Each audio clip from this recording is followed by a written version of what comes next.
So guys, ito na yung pangalawa nating testing. Ayan, umaandar na yan.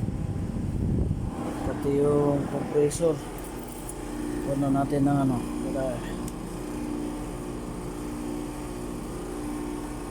pumapalo lang siya ng 3.4 pero sakto lang kasi dito sa baba 4.8.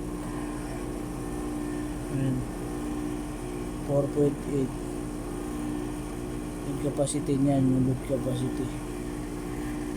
So, okay lang yan guys.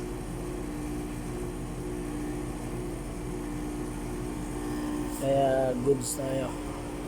Testing ngayon. Punta na naman kami dito na ano. Punta na naman kami ng Duha. Duha to.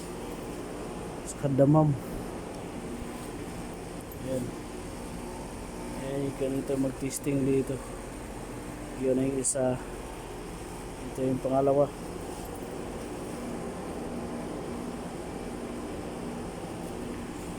I-install namin yan. Okay na tayo. Okay guys, thank you. Next time ulit.